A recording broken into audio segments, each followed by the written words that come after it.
ونصلي على رسوله الكريم أما بعد. أعوذ بالله من الشيطان الرجيم. بسم الله الرحمن الرحيم. قل جاء الحق وزهق الباطل إن الباطل كان زهوقا. وقال الله تبارك وتعالى في موضع آخر: وقال الذين كفروا لرسلهم لنخرجنكم من أرضنا أو لتعودن في ملتنا فأوحى إليهم ربهم لنهلكن الظالمين ولنسكننكم الأرض من بعدهم ذلك لمن خاف مقامي وخاف وعيد. صدق اللہ العظیم. بزرگان محترم، دینی اور ایمانی بھائیوں، اولاً تو ہم رب کریم کا شکر ادا کریں کہ اللہ جل جلالہ عم نوالہ نے ہمیں انسان اور مسلمان بن کر پیدا فرمایا. یعنی بہت ساری مخلوقات ہیں جس کو اللہ تعالیٰ نے پیدا کیا، لیکن انسان کو اشرف المخلوقات بنایا. اور انسان میں بھی بہت سارے لوگ ہیں، لیکن ان میں سے بعض لوگوں کو اللہ تعالیٰ نے اسلام کی دولت سے مالا مال کیا.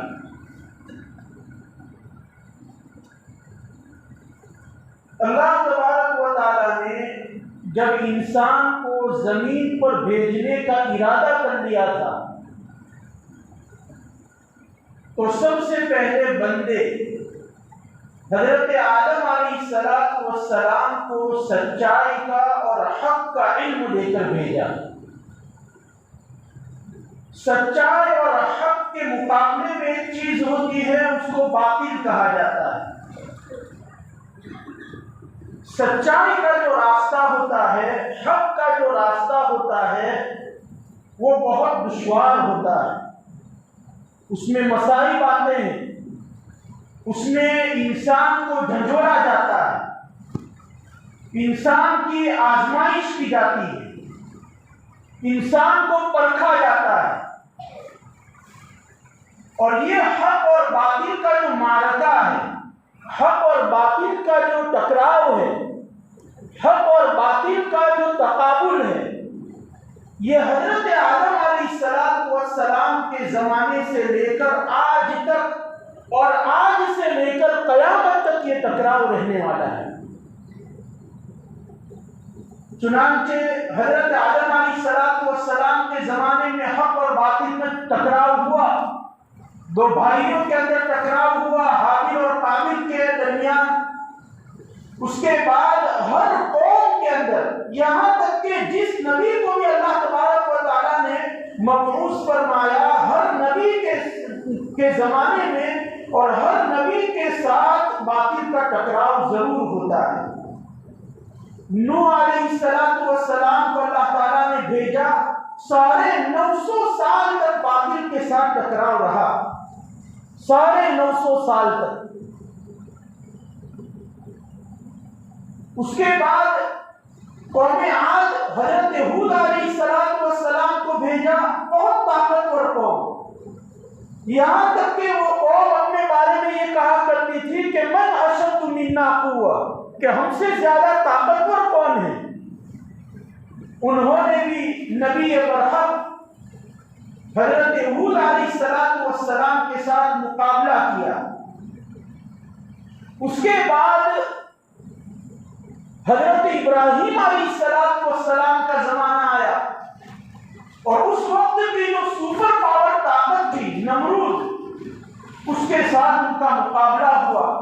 اور حضرت ابراہیم کا ایسا امتحان لیا اللہ تعالیٰ نے کہ ان کو اپنا وطن چھوڑنا پڑا، ان کو اپنا گھر چھوڑنا پڑا، یہاں تک کہ اپنی محبوب سرزمین چھوڑ کر ان کو دوسری جگہ جو ہے وہ ہجرت کرنی پڑی.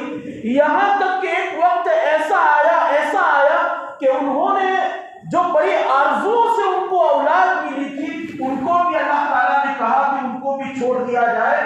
تو حضرت ابراہیم علیہ السلام کے زمانے میں بھی حق اور باطل کا ٹکراؤ ہوا.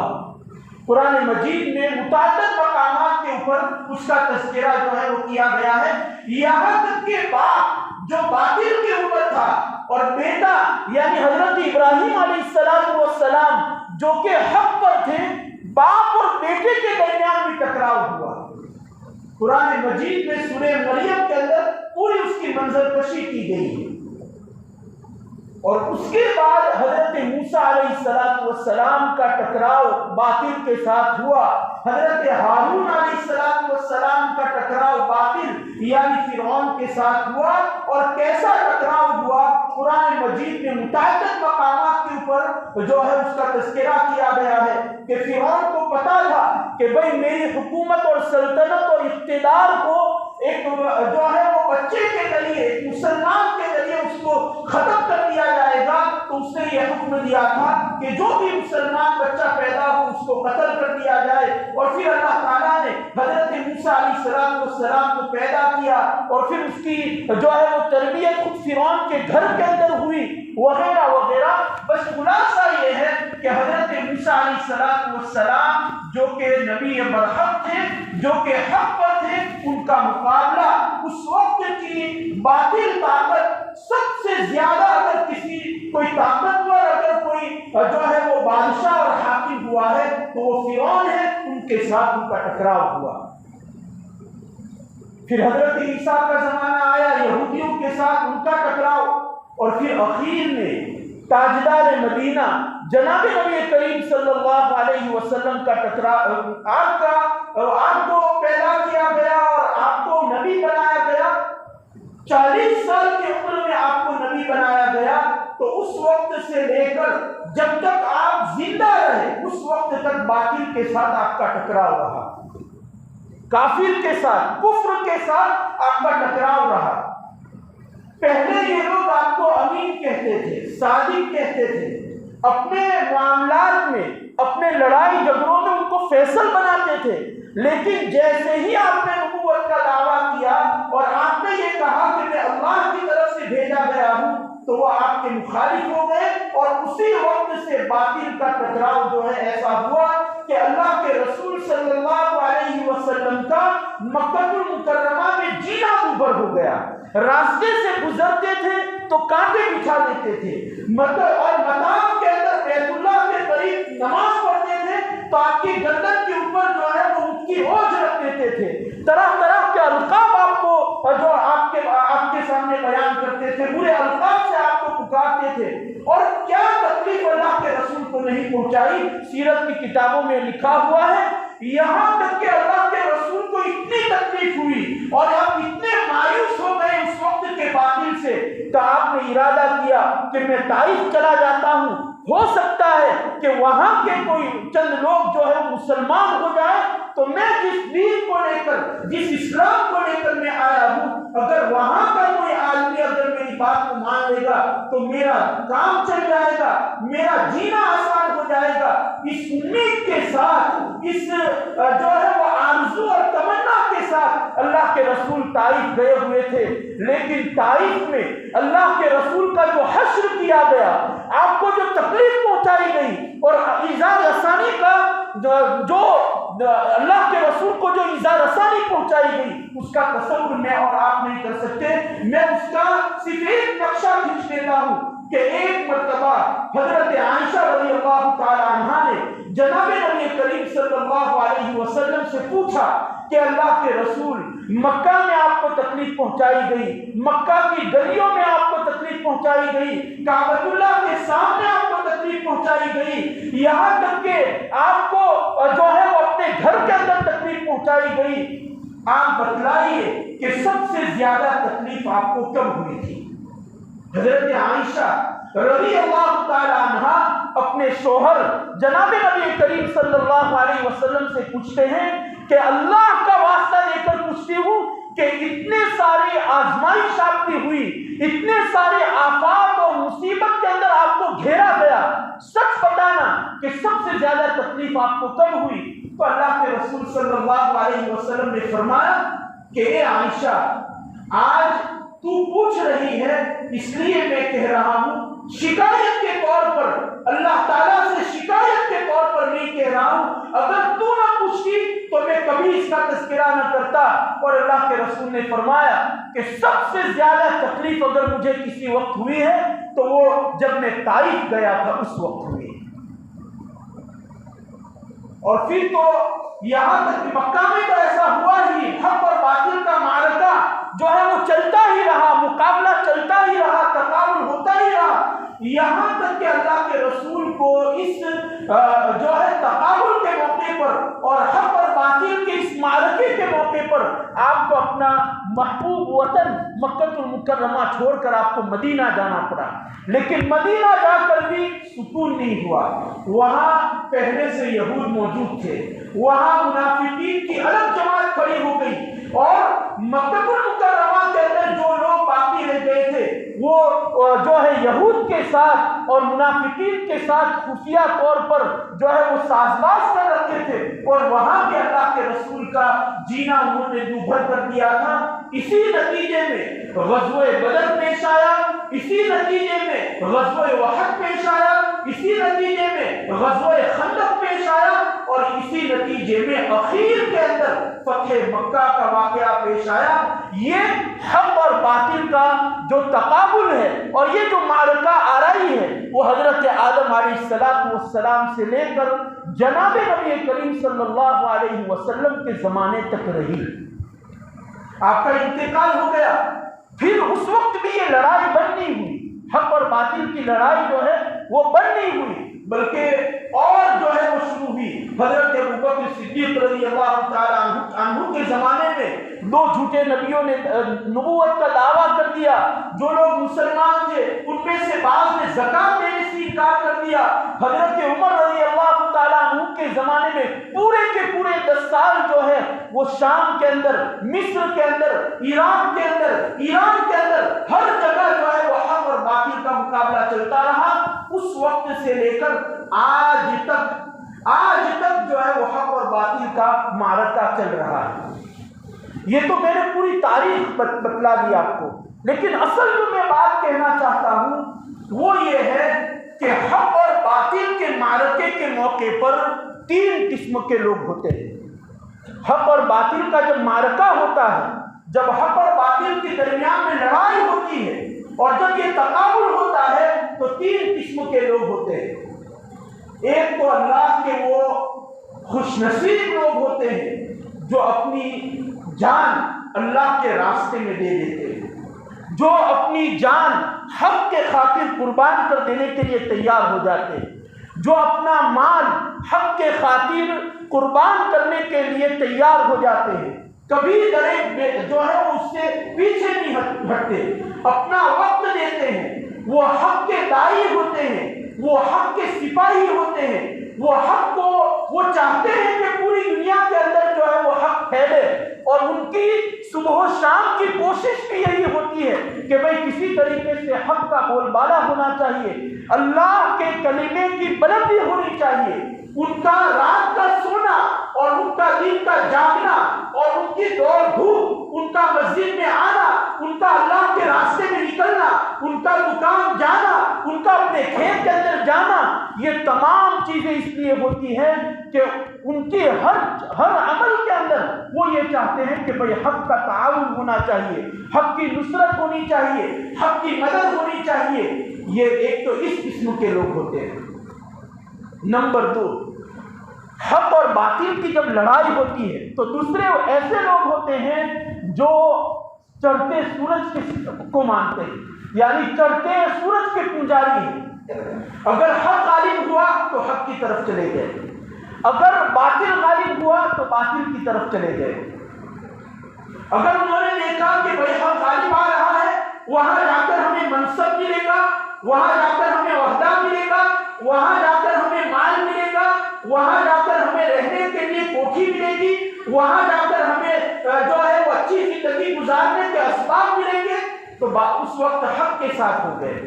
اور جب حق کے اوپر حالات آئے اور حق کے اوپر جب مصیبتیں آئی اور انہوں نے دیکھا کہ باطل جو ہے وہ تھوڑا طاقتور ہے اور باطل جو ہے اس کے ہاتھ میں اقتدار ہے اور باطل جو ہے وہ ابھی کرسی کے اوپر بیٹھا ہوا ہے، تو باطل کی طرف چلے جاتے ہیں اور حق کی مخبری کرتے رہتے ہیں اور ایسا طریقہ اختیار کرتے ہیں کہ جس سے حق کو اور نقصان ہو اور باطل کی نصرت کرتے رہتے ہیں۔ ایک ایسے لوگ ہوتے ہیں۔ نمبر 3 اور تیسری قسم کے لوگ ایسے ہوتے ہیں جو خاموش رہتے ہیں۔ جب حق اور باطل کا ٹکراؤ ہوتا ہے، جب حق اور باطل کی لڑائی ہوتی ہے، تو نہ حق کے ساتھ جاتے ہیں اور نہ باطل کے ساتھ جاتے ہیں، بلکہ خاموش رہتے ہیں، تماشائی بنے رہتے ہیں کہ دیکھتے ہیں کیا ہوتا ہے۔ اور یہ جو تماشائی بنے ہوئے ہیں، یہ اس لیے کہ دل کے اندر ڈر ہے، خوف ہے، جرأت نہیں ہے، ہمت نہیں ہے۔ ہر وقت جو ہے ان کے پاؤں کے اندر جو ہے وہ لرزہ ہوتا ہے، باطل سے گھبراتے ہیں اور جو ہے ہر وقت ایسی زندگی گزارتے ہیں کہ اگر کسی جگہ پر کوئی بھی واقعہ پیش آ گیا تو سب سے پہلے یہ اپنے بچانے کے اسباب جو ہے وہ پیدا کرتے ہیں۔ دوسری اور تیسری قسم کے جو یہ لوگ ہیں، قرآن پاک کی روشنی میں اور بے شمار احادیث کی روشنی میں میں کہتا ہوں کہ یہ کفار کے ساتھ اور منافقین کے ساتھ جہنم میں جانے والے ہیں۔ دوسری قسم کے لوگ اور تیسری قسم کے لوگ قرآن مجید کی آیات کی روشنی میں اور احادیث پاک کی روشنی میں کہتا ہوں کہ یہ کفار مشرکین کے ساتھ اور منافقین کے ساتھ جہنم کے اندر جانے والے ہیں۔ اور میں یہ بھی کہتا ہوں کہ آج اکثر و بیشتر مسلمان دوسری قسم کا ہے یا تیسری قسم کا ہے۔ کوئی بھی ایسا نہیں ہے جو اسلام کے لیے، دین کے لیے، اپنی مسجد کے لیے، اپنے مدرسے کے لیے کھل کر جو ہے اس کا تعاون کرے اور اس کے خلاف اگر باتیں ہو رہی ہوں، یا تو مسلمان کی طرف سے ہو رہی ہو یا کفار کی طرف سے ہو رہی ہو، کوئی کھل کر دفاع نہیں کرتا۔ ہاں یہ تو ہوتا ہے کہ جو اس کا دشمن ہے مسجد کا، یا جو مسلمان کا دشمن ہے، یا جو مدرسے کا دشمن ہے، اس کا ساتھ تو دیں گے، لیکن اسلام کے خاطر کبھی وہ آواز بلندی کریں گے۔ یا تو اس لیے کہ کفار کے ساتھ ان کا تعلق ہے، کفر کے ساتھ، باطل کے ساتھ ان کا تعلق ہے، باطل کی طرف سے ان کو روٹی روزی ملتی ہے۔ اور مجھے یہ بھی کہنے دیجئے کہ بہت سارے مسلمان الامان والحفیظ، الامان والحفیظ، اگر سخت بات ہو جائے تو معاف کرنا، لیکن حقیقی بات ہے کہ بہت سارے مسلمان ایسے ہیں جو مسلمان کی، اسلام کی، دین کی، مسجد کی، مدرسے کی، قبرستان کی مخبری کرتے ہیں اس کافر کی طرف۔ اور یہ اس وقت زیادہ پتہ چلا جب لاک ڈاؤن ہوا۔ یہ ہوائی بات نہیں کر رہا ہوں، یہ جو ہے یہ اعداد و شمار آئے ہوئے ہیں کہ ان لوگوں کی کافر کے جو حاکم جو کرسی پر بیٹھا ہوا ہے ان کی یہ زبانی ہے کہ ہمیں مسجد کا امام مخبری کرتا ہے، تمہارے محلے میں جو 2 روٹی بیچنے آتا ہے وہ مخبری کرتا ہے، جو پان کا گلہ چلاتا ہے وہ مخبری کرتا ہے کہ مسلمانوں کے محلے میں کیا گناہ ہو رہا ہے، حکومت کے خلاف کیا سازش ہو رہی ہے، حکومت کے بارے میں وہ کیسی باتیں کر رہے ہیں۔ یہ کوئی اور نہیں کہہ رہا ہے، 98% جو ہے وہ مسلمان مخبری کرتے ہیں اور کفار کو ہاتھ بٹاتے ہیں اور ان کی مدد کرتے ہیں۔ یہ تو دوسری قسم کے لوگ ہیں جو چڑھتے سورج کے پجاری، کہ جدھر جو ہے وہ پلہ جو ہے وہ جدھر جھکا ادھر کی طرف ہو گئے یا اپنے مفاد کے خاطر۔ اور تیسرا جو ہے وہ کہ تماشائی بنے ہوئے، تماشائی، یعنی کہ کیسے بھی حالات پیش آ جائے اسلام کے اوپر اور مسلمان کے اوپر، لیکن زبان ان کی کھلتی نہیں، خوف کی وجہ سے، خوف چھایا ہوا ہے ہر جگہ۔ آپ یہ کہہ سکتے ہیں کہ بھائی باطل جو ہے وہ بہت طاقتور ہے، باطل کے پاس مال بھی ہے، باطل کے پاس افراد بھی ہے، باطل کے پاس لشکر بھی ہے، آپ یہ کہہ سکتے ہیں، لیکن یہ کہنا درست نہیں ہوگا۔ اگر آپ نے یہ کہا کہ باطل کے پاس طاقت ہے تو گویا کہ آپ دبے الفاظ میں یہ بھی کہہ رہے ہیں کہ اللہ کمزور ہے۔ اگر باطل کو آپ طاقتور کہہ رہے ہیں تو گویا اللہ کو آپ کمزور کہہ رہے ہیں، اور اللہ کو کمزور سمجھنا یہ کفر ہے۔ اور باطل کو طاقتور اگر آپ ہم یہ اصول بیان کریں، میں اپنے سے کہتا ہوں کہ اگر میں یہ اصول بیان کروں کہ باطل بہت طاقتور ہے، میں کچھ نہیں کر سکتا، میں تنہا کیا کروں گا؟ اللہ تعالیٰ نے اسی سال 2021 میں 2 جگہ کے اوپر اللہ تعالیٰ نے یہ کر کے دکھایا کہ حق کمزور تھا اور باطل طاقتور تھا۔ 50 ممالک جو ہے وہ ایک ساتھ تھے، لیکن وہ کمزور نہتے مسلمانوں کا کچھ نہیں بگاڑ سکے۔ 20 سال تک جو ہے انہوں نے بے تحاشا ان کے اوپر ظلم کیا، لیکن 20 سال کے بعد جو ہے وہ غالب آ گئے۔ اس لیے یہ عذر تو چلے گا ہی نہیں کہ بھائی باطل طاقتور ہے اور ہمارے پاس کچھ نہیں ہے۔ بیت المقدس میں بھی ایسا ہی ہوا، اسی سال کا واقعہ۔ پہلوں کی کہانیاں نہیں بیان کر رہا ہوں، صحابہ کے واقعات نہیں بیان کر رہا ہوں، بلکہ اسی سال کا واقعہ بیان کر رہا ہوں کہ کمزور نہتے مسلمان جن کے پاس پہننے کے لیے کپڑا نہیں ہے، کھانے کے لیے 2 وقت کی روٹی نہیں ہے، ان کے کپڑے کے اوپر پیوند لگے ہوئے ہیں، ایسے مسلمانوں نے سپر پاور طاقتوں کو گھٹنے ٹیکنے کے اوپر مجبور کر دیا۔